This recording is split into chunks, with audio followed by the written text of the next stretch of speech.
Welcome back and welcome to the One More K podcast, episode number 4040. Exciting to have another episode coming up right now. My name is Markus and we have Good Morning Ned in Singapore. Good morning, Marcus. I had, if you heard a silence there, people, it's because my dog was barking. So I put it on mute, but we are back because my dog is now calm. It is Monday morning, early in the week for us. You just went for a run, Marcus, you said on Sunday. I did too. So it is a good way to start the week. That's true. You did 50K, I did 10K, slight difference. But anyway, I'm glad both of us running. And today, another special guest is on the show, another one from Hong Kong, which is very pleased to have you on the show, Sabrina de Nadai. Welcome, Sabrina, to the One More K podcast. Thank you. Hi, Marcus. Hi, Ned. Thank you for having me today with you. Hi from Hong Kong, rainy Hong Kong today, but still very happy. Actually, I was not correct. You already were on the One More K podcast during the UTMB week, where we had a pleasure of meeting each other for roughly an hour, and I recorded you and Meng Meng for roughly 10 minutes. And I already gave you the heads up that you will come back to the show because we want to know more what's going on. You are the director of UTMB Asia, and you also were the founder, co-director of the company called Asia Sport Connection, ASC, and which is well known for founding and organizing the TransLantau 100 race. But even before, and I did some digging, you seem to have worked at a company called L'Oreal, which is a bit of a different area than running. So I was like scratching my head, Sabrina, how did you come from L'Oreal, which is for me cosmetics and I guess cosmetics, to trail running? What was going on back there? Correct. That's interesting story. Thanks to the life is never it's full of surprise. That's why we love life so much. So that's true. I was in the cosmetics industry in my previous life, but was also married to a marine biologist. And because of the job of my husband, we moved to Hong Kong in 2007. At that time, my husband was working in Hong Kong University as a marine biologist, and me, I was working in the cosmetics industry. And we both had a big passion of trail running. Mostly my husband, I just follow him. And back then, there were only few events in Hong Kong related to trail running. We could count them under 10. And it was short distance. At that time, we were living in Discovery Bay, and we thought, let's organize for the fun an event. Just invite some friends and let's cover 50 kilometers on Lantau. Lantau is the wildest, the biggest island of Hong Kong.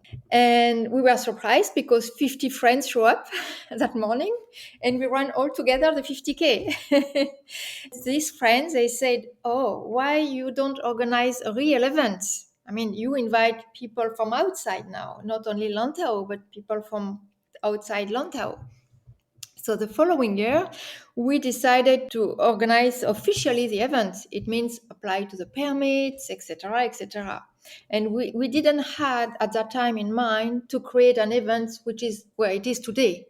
It was just by passion for the fun of being hooked with friends, of people who love just trail running. And we were also surprised because on the first edition, the official edition, 750 people show up. Wow. Without any promotion at that time. Just word and mouth to invite some friends who invite friends, etc. So just social media. There were only Facebook at that time. When we had these 750 people, we thought maybe there is room to grow up further. And I decided to quit my job in the cosmetics and say maybe I can focus now on this event to make it more professional or make it bigger. My husband was still working at the university. So the second edition, we tried to improve a little bit our communication and make it more professional, maybe buying more tents on art, all these things. And we had 1,500 runners. I said, wow. double the size of the first one. Correct, yes. So that was very encouraging to grow even further. So on the third year, we had 3,000 runners. So that became the maximum. At that time, the government of Hong Kong, in charge of the permit, said, you should lower the quota to 2,000 because 3,000 was a bit high at that time for them. So they asked us to lower the quota to 2,000. It was in 2012. And my husband at that time said, there is a room to do things with trail running in Asia, Hong Kong, but Asia in general. So he decided to quit his job as well. He had a very good position. He said, let's open our own company and make it bigger. And how we could be bigger is to communicate more about trail running. So we didn't focus only on events, but also the way of communication with the community. So we created a magazine named Asia Trail Magazine. So it was really, really time consuming because it's a lot of research. You know what is it to handle a media? But it was a very good tool as a network for us. And that way, it was helping us to reinforce the image of TransLantau to make it to well-established events in Asia. So over the years, the events became even bigger in terms of image, in terms of interest from the community and also from partners. So that helps us to build a network, a strong network, not only in Hong Kong, but in Asia in general. And TransLantau was well established, I would say, after 4 or 5 editions in the image in Asia, with the image of a trail running iconic event, I will say, in Asia. So Yeah, it was wow. good. So we tried at that time. We tried to look at other, I would say, opportunities or business development or tools to make it even bigger or to bring more professional way to Asia. So timing, for example, timing at that time there were not proper timing dedicated for trail running because it's very specific. So we just Google and try to find what is the best. And for us at that time, few years ago, we thought, Live Trail. Live Trail was a good tool for us. So we approached Live Trail, and Live Trail is part of UTMB. You know, it's the same house. So we approached Live Trail and we tried for our own events, TransLantau. And we found that it's not only a timing system, but it's also really a good software to manage the race, the event. You have a back end as organizer, and this is a good tool for safety. It's not only recording the time of one runner from point A to point B. It's a real software management. And we thought this is what we need in Asia to improve the safety of other events. So we asked to UTMB if we could be the distributor of Live Trail in Asia. And they said, go on. And it works well.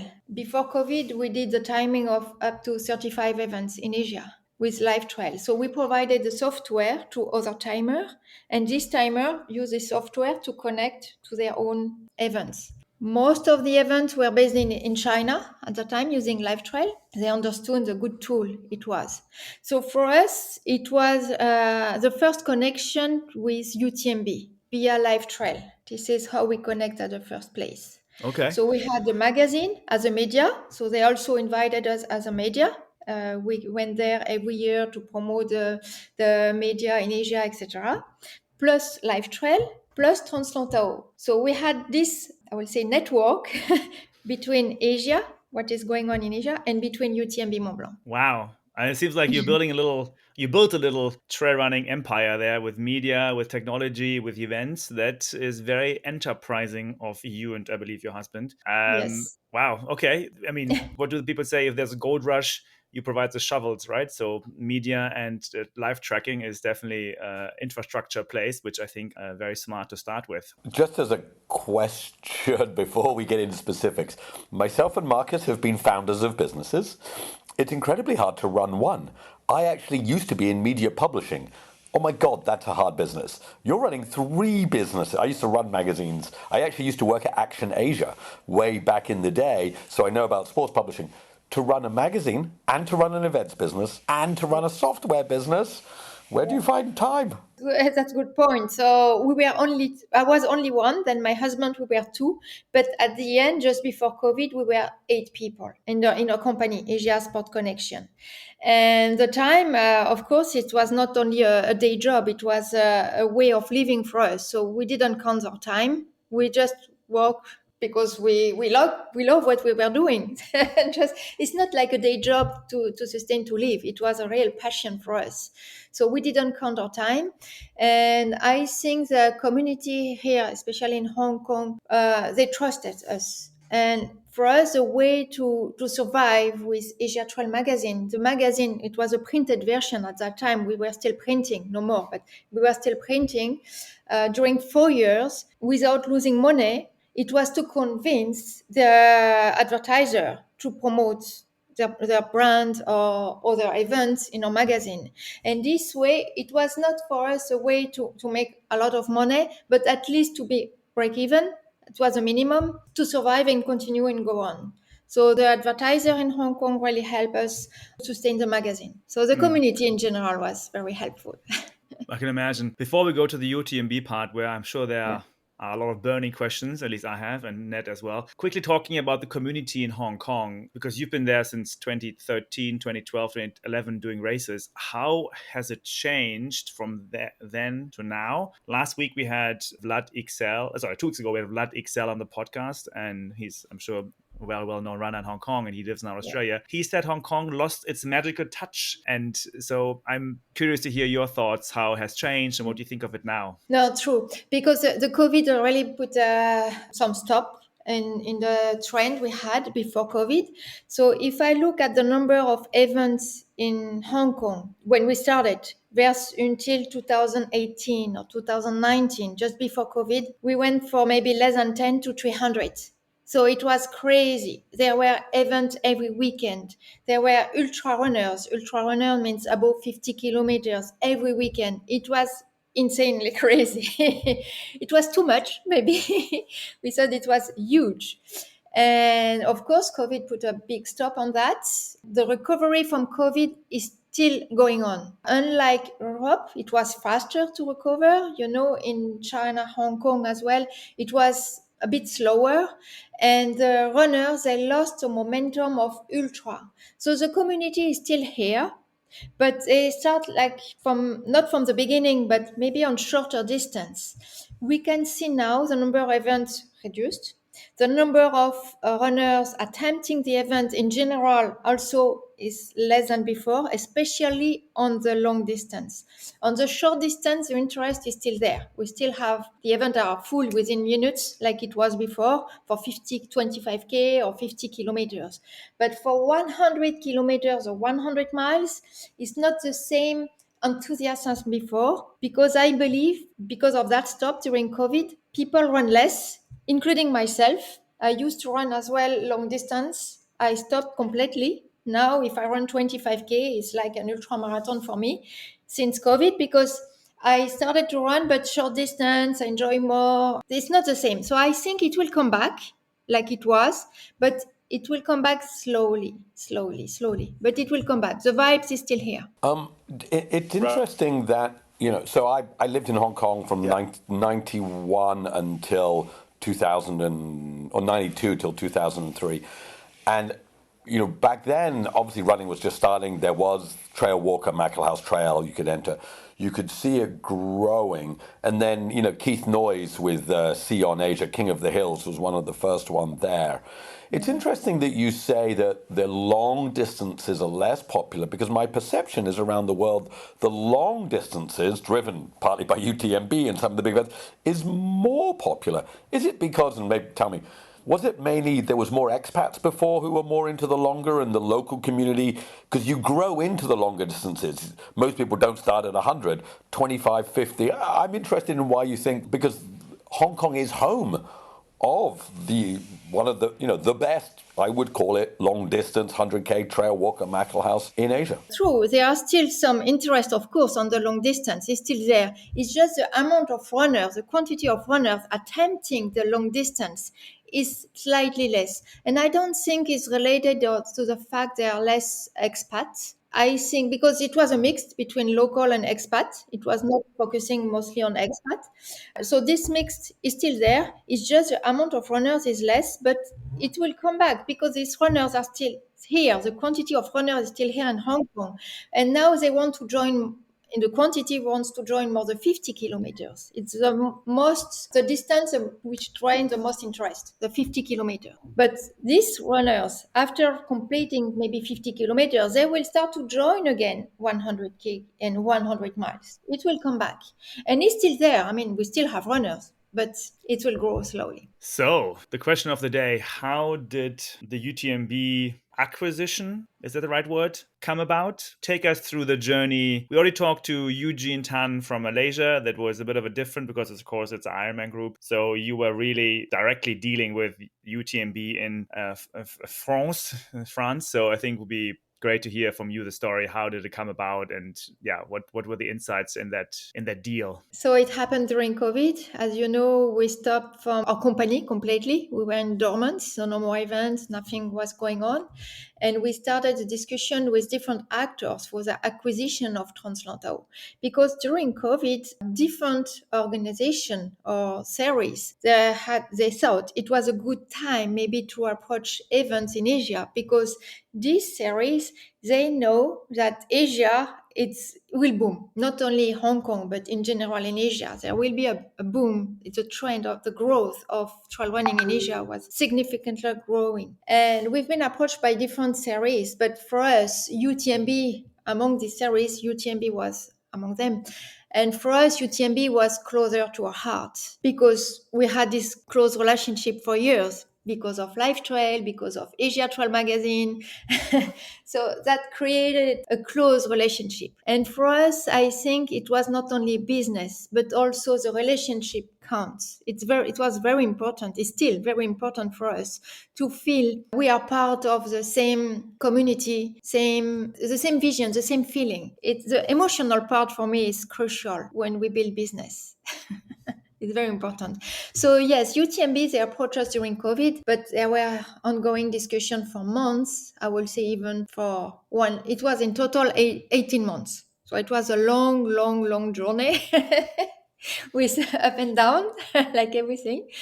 But at the end, it happens. So we agree not only on the business part, but also our vision of how TransLantau could be more, what will be the benefit of TransLantau on the global stage by being part of UTMB.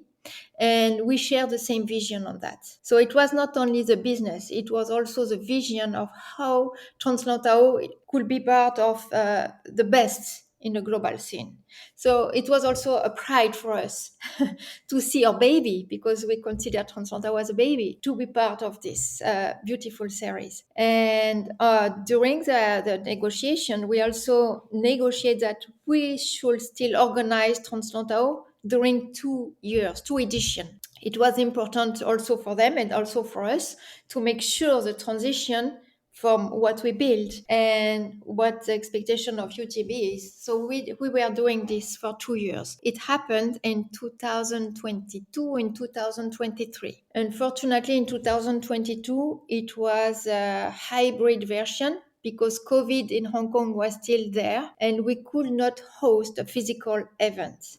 So we've called this hybrid version. It was between virtual and between physical events, but we got the enthusiasm of the runners still joining this version. And last year, it was a real full version, physical version like it was before, and even better now because it was UTMB World Series event. So we were very happy to see the success of the event, part of UTMB. That was the whole vision of UTMB and us for the transition. And after 2023, so after the edition of 2023, my husband and I, we decided to stop, to leave, because it was our deal. It was 2 editions. So my husband left and now is in another business. And me, I decided to stay at UTMB because I really love what I'm doing. It's more than a job for me. It's really the passion I want to contribute to be an actor of the growth of trail running in Asia, not of TransLantau, but in Asia in general. So now TransLantau, I'm not part of the organization anymore. Now UTMB has a team to organize the event, but I'm still part of UTMB in Asia to focus on the further development of UTMB World Series in Asia, especially Greater China. Right. So you basically, the acquisition happened before the investment of Ironman, correct? Just to clarify that timeline. No, it was simultaneously because Ah, actually okay. we were also in discussion with Ironman, and it was happening at the same time. That was the acquisition last 18 months because it was a mix between Ironman and UTMB. Simultaneously, UTMB and Ironman agree on their shares, and then UTMB decided to approach us and to be they are the buyer of TransLantau. So Yes. actually, Ironman was interested to acquire work with you directly as well before. So Ironman was actually Correct. hunting, was also out and about looking to acquire trail races. Ah, interesting. I didn't know that. Yes. Mm. Andrew Messick, before he left Ironman, said in an interview that trail running is the next Ironman. I don't know, and it's too early to say that. But now we can see the success of UTMB World Series and the growth of UTMB World Series. It's very promising to become something even more beautiful and even bigger. But it's a different identity. We cannot compare triathlon and trail running. It's different. The spirit is different. I think Andrew meant from a commercial point of view. I think Andrew meant from Iron Man when it started was, 12 people or 3 people in a bar in Hawaii, not on the big island in Hawaii, and a swimmer, a biker, and a runner, and they were like, "Who's the fittest?" And 12 people turned up, and the main guy, John Collins, brought a little nut, like a little nut, and he put a coat hanger on it, and that was the original Iron Man. I don't think he ever thought he sold it for like 1.7 million to Providence Equity, who then sold it to the big guys. I don't think, in the same way, I think Andrew meant that life cycle from when, whether it's the Palettis or Gordy Ainsley or the original guys started trail running. I think most people I don't think anybody at the beginning of Ironman or trail running thought, oh, let's get into this for money. Like you, when you started 50 people to come to Discovery Bay Plaza to have a run, you were not doing that for money at the beginning. For sure, for sure. Yes, it was real passion. So it's good when we are able to live with our passion and to see this growing and it's becoming a business. It's true. But at the beginning, the seed is really the passion. It's important, I think, to have this sense of passion to build something successful. A follow-on question to that. Yeah. Again, we're all entrepreneurs here on the phone, on the call, some with varying degrees of success. I'm still working on it. What was that feeling that day when you finally, and I know you're still part of UTMB, but we all know it, right? It was your baby, now it's in a different family. What was that feeling like on that? Not when you sold it, but on the day that you kind of gave up TransLantau. What was your emotions like? I think a pride, of course, because it's it's very very pleasant to see your baby becoming among the best in the world. So of course we are very very happy. For me, I didn't feel okay.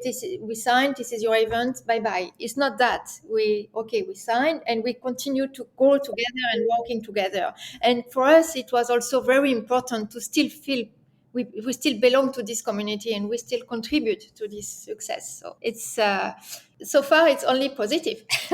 Can you explain to us the reason why it's split between UTMB Asia organizing all the races that were part of UTMB before the Ironman acquisition, plus Greater China, and the other side, of course, is Ironman Asia now organizes everything else? Like, how did you come up with this idea, the decision to split? You mean in Asia? Yes, correct.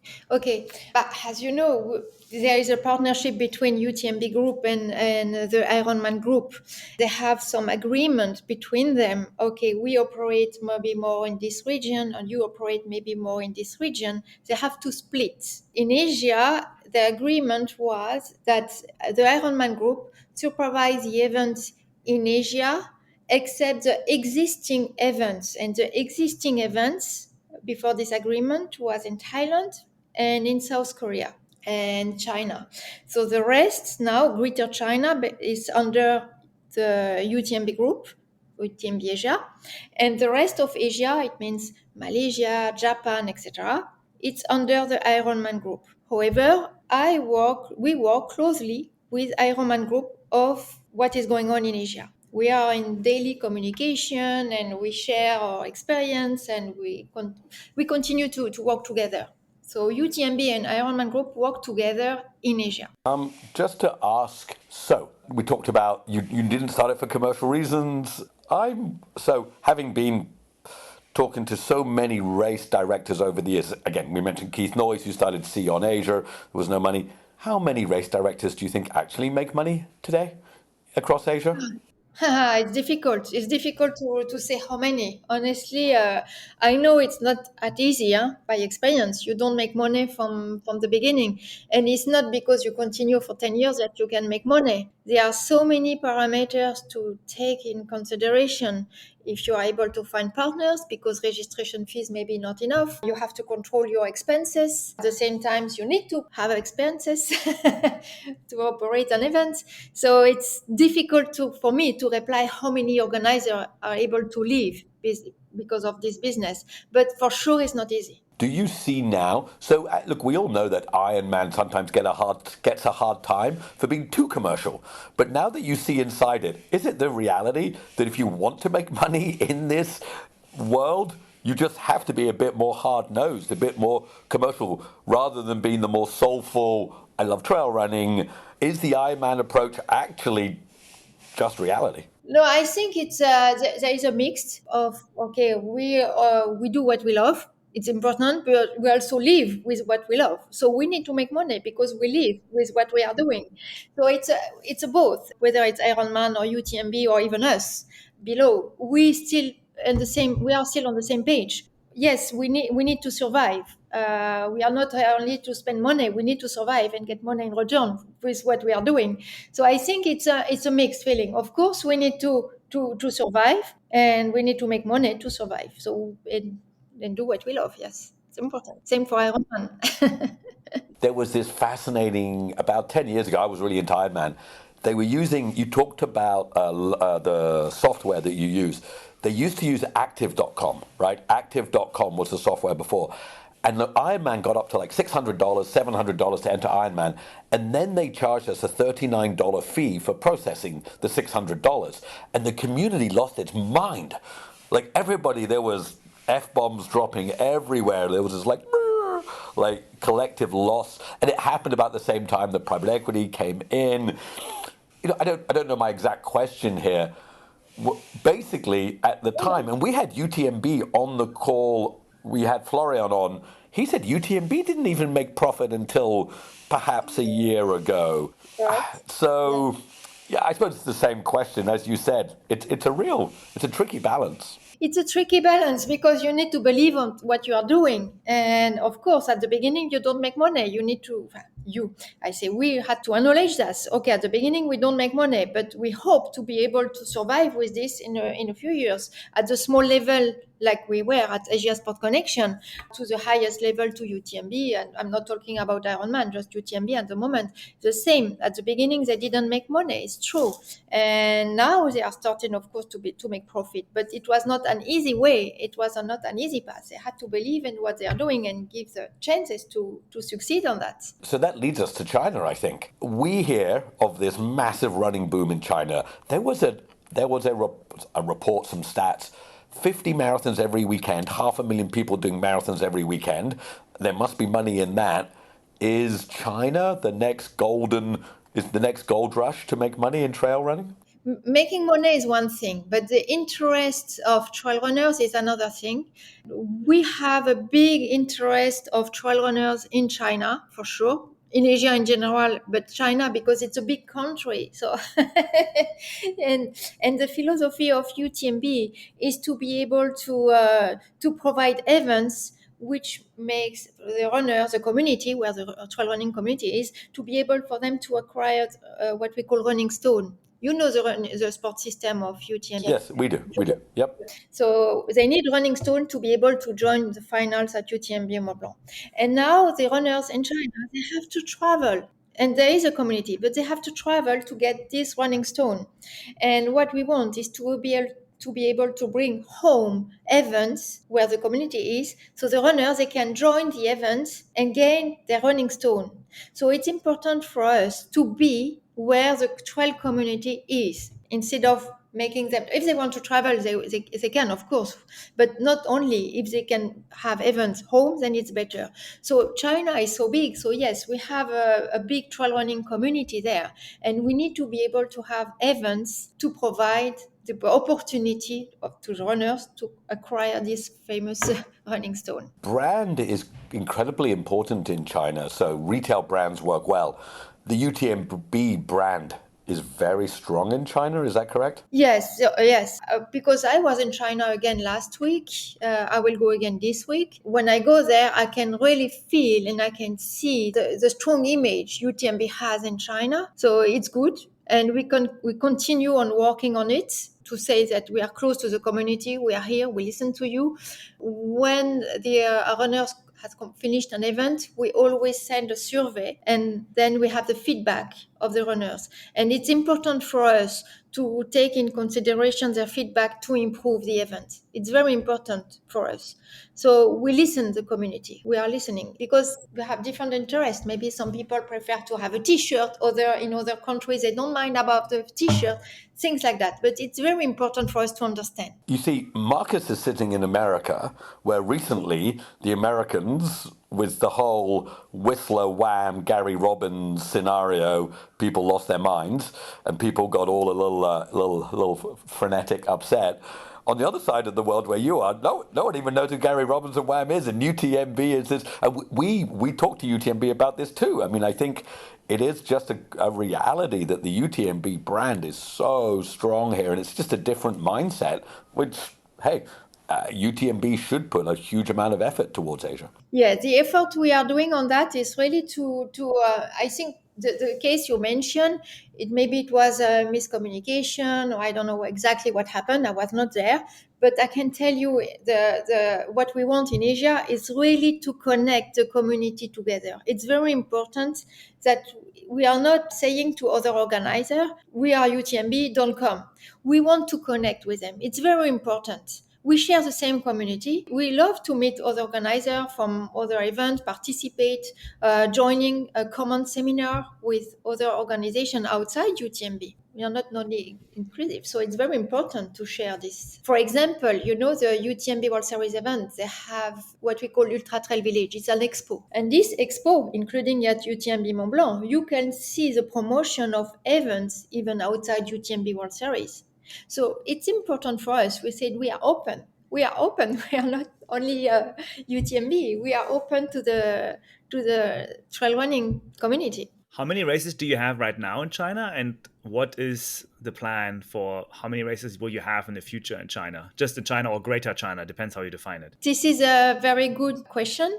So we just announced last week 2 new events. I don't know if you saw this, but we have 2 new events. So in total, in mainland China now we have 4 events in 2025, plus TransLantau, which is in Hong Kong. Now we said we need to be able to be where the trail running community is in Greater China. We would love to be, it's just a prospection, we would love to have maybe 7 or 9 events in total in Greater China. Greater China means mainland China plus maybe Hong Kong, maybe Taiwan, I don't know. But we are working on this. Okay. And a follow-up question to this is, we all know the Chinese government is a strong government. What are your insights into the government's perspective on this industry, on a brand from France coming with an Ironman backed, investment? How do they look at this? How do they perceive this growth of UTMB in China? Well, I was last week in a seminar in China named CIFTIS. It was a seminar with the government related to sport in general. And the interest of China is to have more sports events in general, especially what we call mass events. And of course, mass events is mostly on the road, but we were happy to be invited to discuss, to present what is trail running, because I hear about trail running more and more. It's not a niche perceived as a niche anymore. It's perceived as a real sport now. Growing and growing. The interest is growing faster, mostly in China. And the government is really welcoming this new sport in general. Not only UTMB, but the new sport of trail running, because they want also to maybe promote their own region. They have beautiful region in China, and they want to promote this region via the sport, because they want to combine. We need to promote outdoor, we need to promote sport, we need to promote the region. So, and UTMB, because it has this good image, and they see the interest of UTMB growing and growing. And of course, we are welcome there. When I meet the people from the government in China, they are always keen to discuss more and to understand what UTMB can bring to the region. So far, the response is very, very good. Yes. One thing I would say is great, because as Western influence, and I mean Western crap fast food, arrives in China, keeping the population healthy is a very good thing. You see it as you travel the world. I was recently in the Middle East a bit. My God, in Saudi, there's just like Burger King and McDonald's everywhere. And as nations get wealthier, sadly, we eat worse, which is great to hear that the government is pushing sport. I think it makes so much sense. Yes, they really emphasize on this and say what the benefits of doing sport in general. There were other sports like equitation, like tennis, like any sport. The government was really emphasizes on this. What are the benefits of practicing sport for the health, for the mental health also, not only physical but also mental. So it's we are going on the right way. So it's good. It's very good. Very pleasant to see this, yes. It is. You mentioned that you have 4 races in China. Yes. Maybe 2 questions here. And you said you let other races come in. Do you do joint ventures with other companies who want to get into China? So, China's a mystery to many people from outside. And secondly is, how many races are there altogether? I imagine there's at least 400 or maybe 4,000. So do you help other companies come in? And how many races are there altogether? No, on the model of events, part of UTMB World Series, we are reaching almost 50 now. They have 3 different models. One is acquisition from UTMB. So some events belong to the group. Other belongs to Ironman group. And other a franchise model. It means they sign an agreement with either UTMB or either Ironman, which is the case in China. We sign franchise model. It's much easier this way, yes. Makes sense. And how many races in China do you think there are? There is a potential to have, for us, we believe, 7 or 9 events. No, I mean overall. So if I just looked at all the different trail races, so you said like in Hong Kong, there used to be a race every weekend, and there's 50 marathons every weekend in China. Are there hundreds of trail races in China? Thousands? Tens of thousands? No, not yet. Maybe it will come, but not yet. No, because as the reason you described earlier, to survive with organizing an event, whether in China or elsewhere in the world, it's difficult to live with this. So to sustain in time, the event needs to have a correct size. It's difficult to have maybe, 100 events with 300 runners. It's hard to survive with this. It's easier to survive with one bigger event. So it's not about the number of events, but more the sustainability of the event also. Obviously, we had that terrible tragedy a few years ago when a large number of people and elites, died in the hills. Did that have a major effect, and what is the repercussions of that? Because at the time, I remember reading that the government kind of banned trail running for a short period. So any thoughts on how that tragedy affected the industry? Yes, it was a very, very terrible. But now the fact that happened that improve in a way the sense of safety, not only in China, but of other part of the world as well. Say, look, we should take look at safety. Safety is number 1 priority. It's still today the number 1 priority. When we organize an event, we are not looking first, of course, the business, etc., and interest, etc., but we are looking at the safety. It's very important we have guidelines to follow to UTMB World Series standard. And in these guidelines, safety is number 1. So we really are looking at, for example, we try to have what we call the rescue map, and we try to see how long it takes for the rescue team to reach a runner wherever he is on the course, how long it takes to rescue these runners. We try to have not too long, not many hours. Easy access, I will say. It's very important. So we need to find the balance between the wilderness of the trail and the safety. we just had the Ironman happening in Nice. And then of course we have Kona. I was wondering, just thinking, is there also a plan to have a UTMB final in Mont Blanc, Chamonix, and another one in Asia, because it's such a huge market? Will there also be a dual event coming up? What do you think? You're talking about UTMB finals, like no, we have what we call the major. It's different. Yeah, no, I know, but like Kona, like the Ironman was always in Hawaii, and that was the World Championships until they reached the limit, so they had to kind of have now Nice as well. I was wondering. I mean, I was in Chamonix a few weeks ago, and it was freaking packed, and it was almost like too much for me personally, but also it was my first one, so fair enough, right? Maybe next year is easier, but also because of Asia becoming such a huge trail running market and it's getting so important, I was wondering, just as out of the nowhere question, would there be an idea to host a world finals, not a world major, but a world finals in Asia? At the moment, it's not the question. At the moment, there is only one UTMB Mont Blanc, only one. There is no plan to have the finals elsewhere than Chamonix. No. Long may that continue. Don't even get me started on when they took it. What Marcus said was, it kind of got too busy, so they had to move it. Absolutely not, man. They should have just restricted it. Western State stays at it. Barclay stays at it. It is, and this is my tiny rant, but it's the reality of commercialization. If you want to make more money, you have to split it. You don't have to split it, and long may UTMB do the right thing. The right thing is, as you said, we can have majors and other races and Asia finals and all of that. That's fantastic. There should be just one UTMB. At the moment, yes, we had no plan to have the finals elsewhere than Chamonix. However, we have the major status. The major status is you double the number of running stone, you send more elites because it's a top 10 to get automatic entries to the finals. So this, yes, definitely we have one in Asia, but no finals plan. And talking about that, we've asked other people this. How many years, I think it's inevitable, till a runner from China is winning UTMB? Who knows? Personally, my personal feeling, finger crossed. But I'm so when I see an Asian runners on the podium, I feel proud because I say, you see, the Asians are strong. We get this feeling. Obviously, we have, particularly on the ladies' side from Asia, Sun Maya from Nepal and Hao Ha and Fujiang, but you get the feeling there's going to, because China's a bit more of a mystery to get news out from. Obviously, we know of Courtney and Jim and all the people.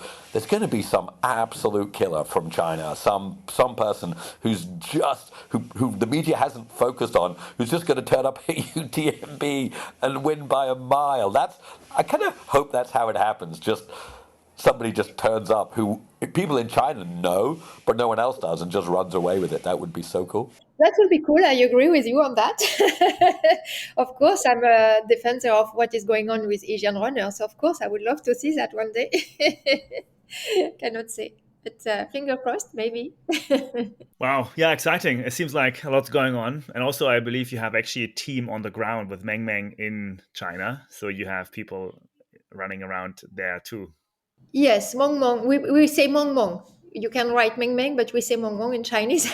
Mong Mong is a key account manager in Asia. So he's based in China. And it's true, it's really helping to facilitate also with the language, because I don't speak myself Chinese. So it's very helpful. And he's fluent in French and English. So it's very good to have someone like him to be able to understand also the culture, because something very important for UTMB as well is the culture.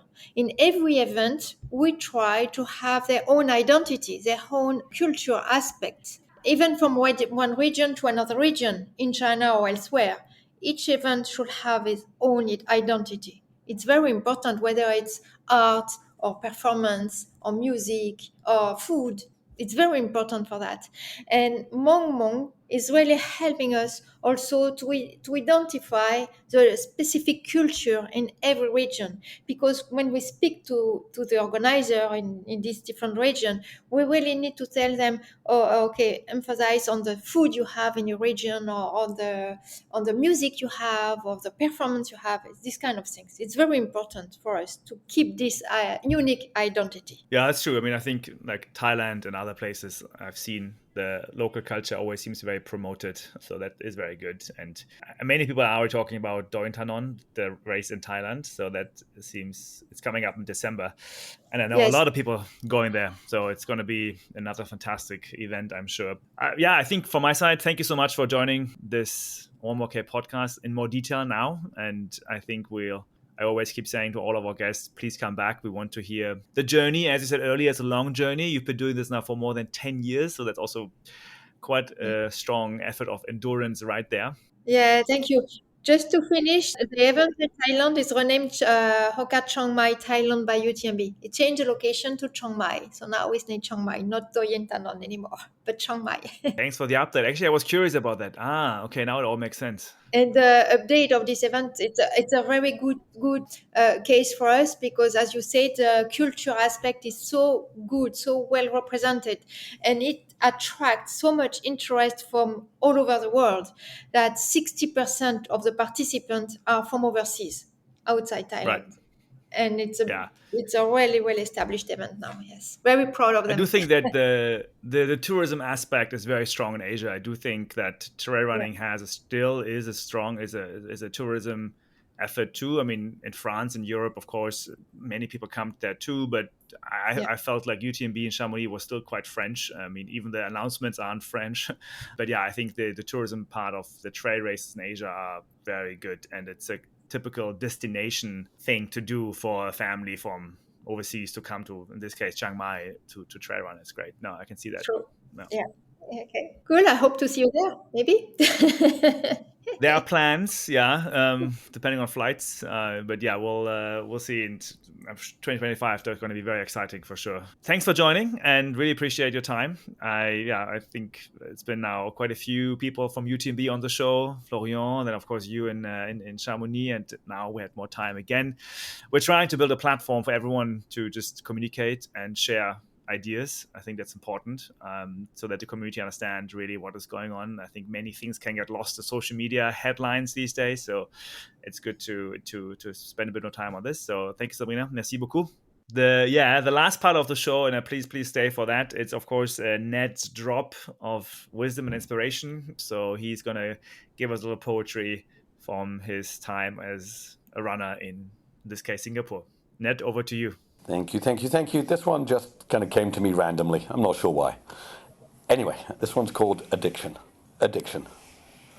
It always seems a bad word that you should have an addiction, that it brings you down. Gambling, drugs, drink. Wiki says addiction is a neurological disorder characterized by a persistent and intense urge to use a drug or engage in a behavior that produces a natural reward despite substantial harm and other negative consequences. Really? I'm addicted to running. I have an intense urge to do it all the time. Even when I've just done it, I want to do it again. Run all day instead of doing life. Because, as Wiki says, it produces a natural reward. Yes, it does, because it makes me feel better. But substantial harm? What is the harm? I'm curious. And it says other negative consequences. Maybe I can't see those because I'm an addict. Someone needs to tell me to stop. What about you? Addicted? Harmful? Behaviors? How about this phrase? It's a natural addiction because it produces natural drugs in your body that make you feel good. Because, well, that's how we are designed. It's not user error. It's a feature, not a bug. No rewiring needed. Indeed, perhaps, it's those who don't run that need a service. Something isn't working inside them. Because to be not addicted to running is, well, unnatural. I'm happy to be an addict. See you out there. Ned. Thank you, Ned. Thanks for clarifying that you're addicted to running. I was always wondering about it, but now it's very clear. Yeah, no. I was listening to some podcasts as I ran. It talked about addiction, and then you Google addiction, and it's like harmful, terrible, bad, the worst. And then I was like, I'm addicted to running. And look, do I think some of the very, very, very long races and stuff, is there, some harmful things from running? Yes, there can be. But anyway, that's just my little riff on addiction. Thank you so much. Again, wishing both of you a good week ahead and good luck in China, good luck in Singapore. And à bientôt. Thank you so much.